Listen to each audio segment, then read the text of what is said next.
As the security situation continues to deteriorate in the northeast and northwest, the senator for Borno State Senatorial District, Ali Ndume, has advised President Bola Tinubu to employ the services of military contractors to wipe out Boko Haram terrorists in Borno State, who continue to pose a threat to the region. Ndume hailed the gallant performance of the military and civilian JTF, but said they were ill-equipped to carry out the task of eliminating the remaining insurgents operating within the region. The senator, who is currently in Benin Republic for an ECOWAS Parliament engagement, spoke by telephone with journalists yesterday in Abuja. He was reacting to the Boko Haram terrorist attack on Ngoshe Gwoza local government area of Borno State on Monday. The terrorists had launched a fresh attack on the area, leading to the killing of 6 farmers and abduction of 5 others, including women. It was learned that during the attack, the commander of civilian JTF in the area, Jubril Dada Zarana, was killed by the terrorists. Sad one there, and on the back of, or just on the eve actually, of the President's Independence Day speech, where he said that Boko Haram had been defeated under his administration, to hear that they had laid siege in a community in Borno State. Your take on this story, Rufai, particularly this conversation around military contractors?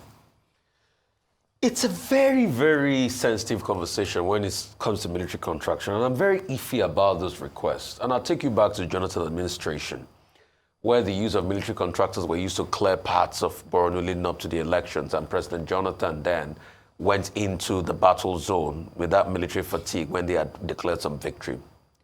If you look at the modus operandi of Strike Force, I think 78 it was called then, it was mostly the Nigerian army that did that work.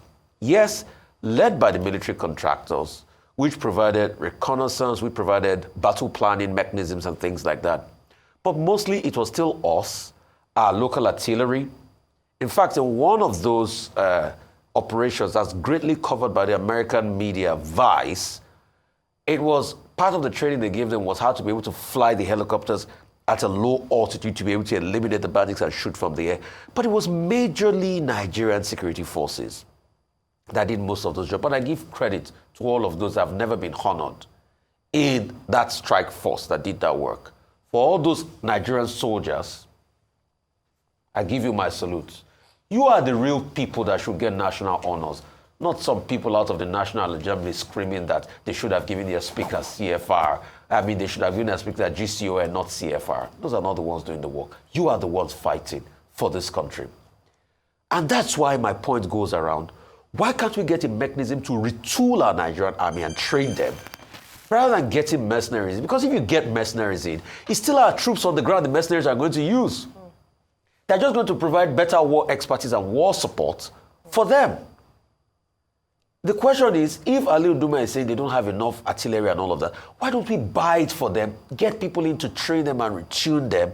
Because if any mercenary coming, they're not going to bring their own fighting force into the country. It's still the Nigerian soldiers. I believe so much in the Nigerian soldier, but have we done enough for their welfare? Have we retooled them? What are their living conditions and all of that? These are the real things. If you get them and motivate them properly, we've got one of the best fighting forces in the world, and they've proved it many times. Yes, we do. All right, Dr. Badu. Okay, before I talk about Nigeria, let me quickly provide the framework. Article 47.1 of the Geneva Convention defines who a mercenary is. It's a non-party to the combat who is involved in the combat, for gain, and who is not necessarily resident in the state. Well, the Vienna Convention, the Geneva Convention goes ahead to talk about a mercenary or private military contractors. The lipstick title that is given to it cannot even be recognized as a combatant or a prisoner of war. Going further, Article 5 of the UN Convention on Mercenaries, 1989, became operative in 2001. Article 5 specifically says, states parties shall not use, finance, support, or get involved with private military contractors. In other words, within the international context, there is a lot of controversy about the use of private military contractors. However, we find many countries using, private military contractors, relying on their own sovereignty. For example, the US and the UK, they are not signatories to that UN Convention on Mercenaries. In 1893, the Americans came up with what they call the Anti-Picketing Act. And that was upheld much later, but till tomorrow, Americans use mercenaries. They use mercenaries in Colombia. They use mercenaries in Iraq, what they call the Blackwater. So countries find themselves either in Sierra Leone, Angola, or elsewhere, DRC, CAR, using mercenaries. Now let's come to Nigeria. This is the international context of the legal status of mercenaries in conflict. In Nigeria, in 2014, the administration of President Goodluck Jonathan engaged mercenaries when the Boko Haram girls, the Chibok girls had been, taken, and then there was an issue about security in the Northeast. So we engaged a group called Pilgrims Africa, another group called STEP. There's one other one, about 3 of them, South African mercenaries, who in late, 2014 helped to change the narrative ahead of the election. By April 2015, I think we had up to about 147 mercenaries. But the thing about Nigeria is that Nigeria doesn't involve them in combat because of the international implications under international law. So they were involved in maintaining of equipment, training of our troops. STEP was particularly involved with a group called the 72 Mobile Force. We have interviewed the head of STEP on this program before, although his face was not shown on TV. I carried out that interview. I conducted that interview. But what happened? In 2015, 2016, when the Buhari administration came, the Buhari administration refused to do business with STEP, CONELA, Pilgrims Africa. Those were the 3 groups. They refused to pay them their entitlements, such that those groups then left Nigeria. However, the same Buhari administration had cause to engage mercenaries. Israeli, the group is called Foruf, veterans of the Israeli Defense Forces who had formed a group to train our Air Force. They got mercenaries to train people in controlling the territorial waters and the Gulf of Guinea, in the maritime front of Nigeria. But the one that they didn't want were the mercenaries that were brought by the Jonathan administration. So Nigeria has always been involved in all this mercenary operation. Governor El-Rufai, as he then was, when there was that train incident in 2022, asked for mercenaries. Governor Zulum asked for mercenaries. Now we are being told that Senator Ndume, representing Borno South, is also asking for mercenaries. It's not new.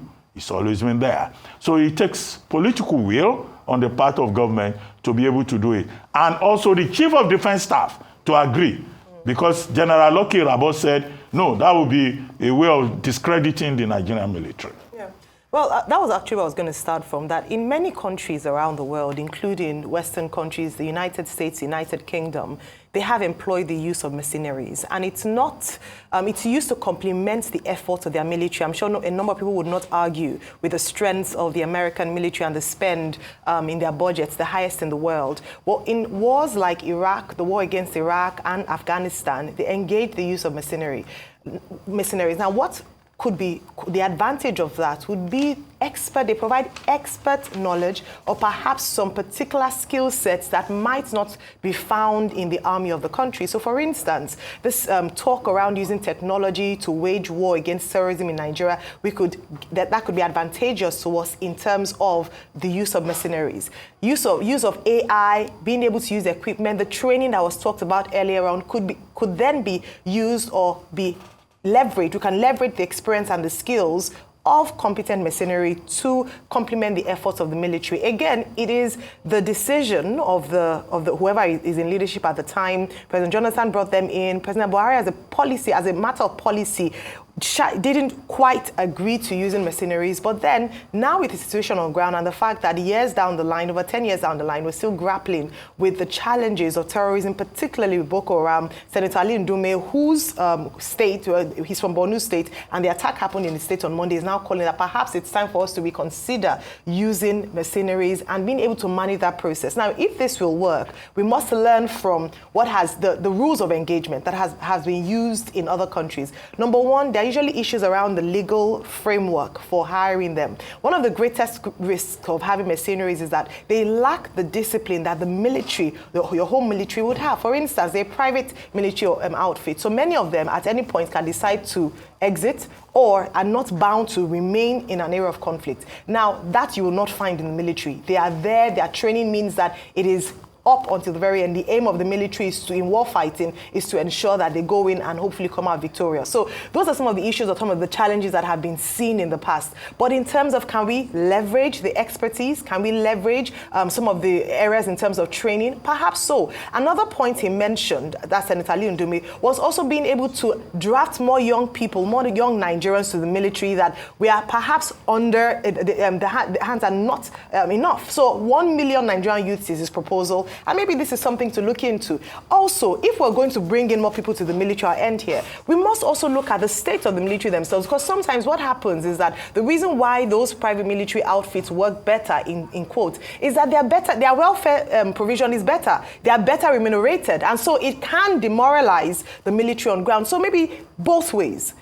Focus on our military, improve the welfare, ensure they are well funded, ensure they are well equipped, and we will get the very best of the Nigerian military. But also in area of AI technology, until we are able to really own that space, perhaps it's a good idea to bring them on ground to complement the efforts of the Nigerian military, which is one of the best, if not the best, on the African continent.